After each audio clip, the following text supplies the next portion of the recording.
Snow has arrived, which means the last of our garden chores have got to get done so we can close up shop and rest for the winter. Today I am working on getting my flower garden all cleaned up so that we can put our dahlia tubers to bed. So I'm going to show you kind of how we harvest our dahlia tubers in this pot right here, because apparently I didn't get any video of me doing it in the garden. But we had one dahlia plant in this pot up at the house. You could see I trimmed off the top, left about 3 inches of the stems, and then I just pulled the tuber out of the dirt, and I'm moving that dirt and removing as much of it as I can from the tuber. I want to be careful. I don't want to bang it on the ground or be violent with it, because I don't want this group of tubers to break apart. I want to keep as many as I possibly can. Once I have all of my tubers harvested, then I'm just going to pull out my hose and my spray nozzle, and I'm going to spray them down. Now, if you've never seen dahlia tubers, they kind of look like potatoes. So if you've ever planted potatoes and harvested potatoes, they look very similar. They're a little bit longer, more like a sweet potato looking, and there's several on a cluster. And they're actually packed pretty tightly together, whereas potatoes, there's kind of like a little root that keeps the tuber attached to the plant. When it comes to dahlias, they're all really clumped together.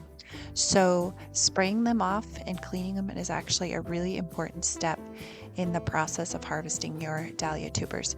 You want to get all that mud and gunk off of it, because you don't want those tubers to rot. So using a real good spray nozzle, you're really going to get up underneath and get as much of the dirt off as you possibly can. Now you can also see there's kind of these long little strands at the bottom that are the roots.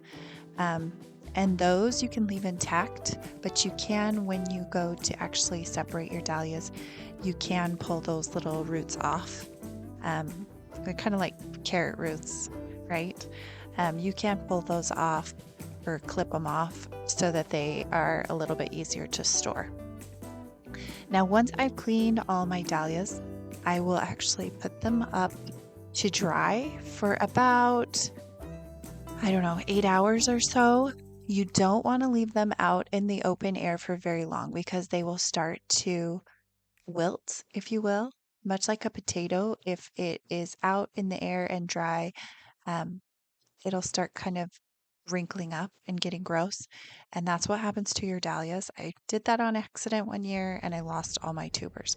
So you leave them out to dry. You can leave them on a table like here, or I kind of have this fence that we don't really use, so sometimes I'll lay them out on that. Then you're going to separate them the best you can. You can also leave them in clumps for a while, and you're going to place them in some kind of bin with some wood shavings. Now, you can also use peat moss. I like wood shavings just because they're easy to access and we can throw them in the chicken coop when we're done with them. But you're going to layer them in this bin. You're going to put a layer of dahlias down, and then you'll add some wood shavings on top of those dahlias, and then you'll put another layer of dahlias and add some more wood chips. So you're kind of layering all those dahlias together. And this layering process just allows those dahlias to keep their moisture so they don't start to wrinkle and don't start to rot. You do not want them to rot, because if one dahlia rots, they can all start rotting, and then you've wasted all of that time. So here's my kind of finished bin. You can see here's an actual clump of dahlias, but then I also have individual ones in here. But again, I'm making sure that they're covered, and then I am going to store them somewhere cool. Now, our food storage closet is in our basement, and it stays nice and cool during the winter. So most years I will just put the lid on this bin and store it right in this food storage closet. And it's the perfect place to ensure that my dahlias are safe until I can plant them again next spring.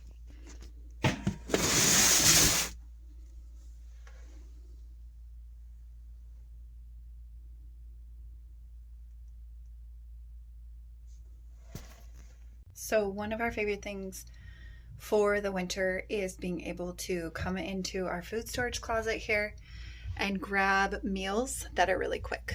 So, this is a jar of homemade beef stew. So, you can see there's kind of meat at the bottom, veggies in the middle, potatoes on top, and then broth. We didn't do a ton of jars of beef stew this year. We'll probably do some more now that the garden's done and the holidays are here. Projects kind of stop. So hopefully come January, February, we'll do some more. But this is our stock that we have to kind of get us through the holidays. And it's just a great, easy meal. Grab a jar or two, feed people, just have to heat it up. That's it. So let me show you how I do it.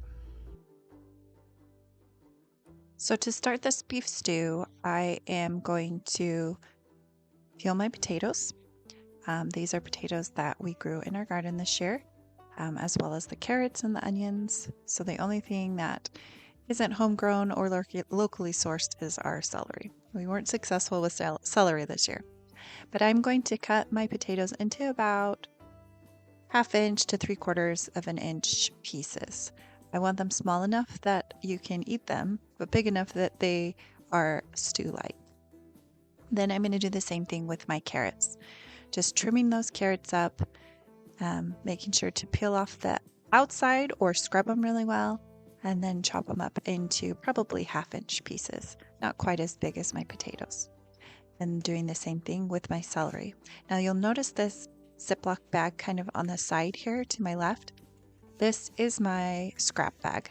So any onions, carrots, or celery that I trim, so whatever I peel or whatever I trim off, goes right into this bag. And then I use those veggies for my chicken stock or my beef stock or turkey stock, whatever stock that I might need down the road. This bag will go into my freezer, and every time I cook, I add to it. Once it's full and I have enough bones, I can make stock with it. Or you could just make veggie stock. So this is a great way to feel like you're not wasting your food scraps, especially if you don't have chickens or animals to feed those scraps to. But also you get the benefit of having homemade delicious broth from them. So you can see I chopped up my onions as well, and now I am slicing my beef, and I'm just making those beef chunks into about 1 inch pieces. You can use stew meat that you bought from the store. You can use a steak or a roast. It really doesn't matter what cut of beef that you're using for this, because you are going to put it in the pressure cooker and it will tenderize. But usually a good steak is a good choice for this. Now my jars, they are washed and sanitized, and now I fill them about 1/3 of the way with beef. So you can see all of them there have some beef in them. You might have to, kind of even it out a little bit. Really, you're just kind of eyeballing it. There's not really a set amount you need to put in each jar. You can also brown your meat. I don't do this. It doesn't bother me. Some people like to brown it to add a little bit more flavor. Brown it in some oil or some butter, season it, and then put it in your jars. I think it has plenty of flavor with the vegetables and then the homemade beef broth that will go on top. So I'm not super concerned about it. But I'm layering my veggies over my meat: onions, carrots, celery, and then my potatoes. You do want to leave a 1 inch headspace at the top of your jars after adding your vegetables and then adding your beef broth. That will help to prevent siphoning, which means that the liquid comes out during the pressure cooking process, and then it doesn't seal, and then all your work went to waste. So you don't want that. Make sure you leave that 1 inch headspace at the top. Now, when you are pressure cooking, you want to make sure, especially when you're pressure cooking vegetables and meat, that you follow the guidelines that are given. and make sure that you cook them for the proper amount of time.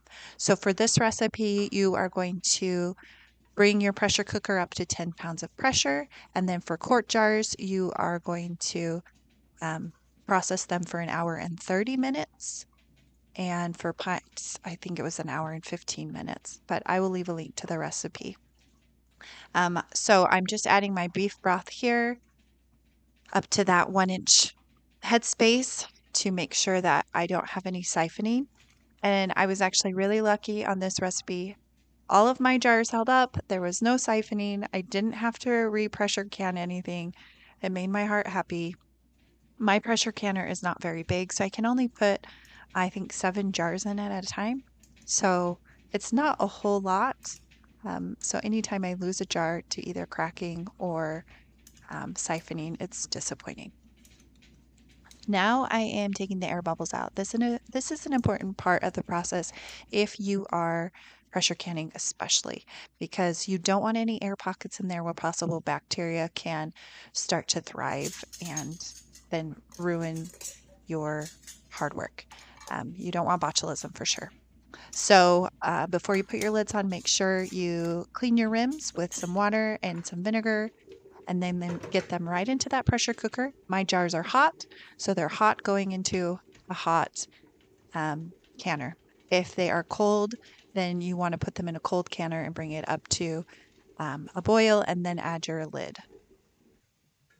Once it is up to pressure, I'll let it cook for that hour and 30 minutes and I'll let the pressure release itself naturally before taking the jars out to cool and then putting them on my shelf.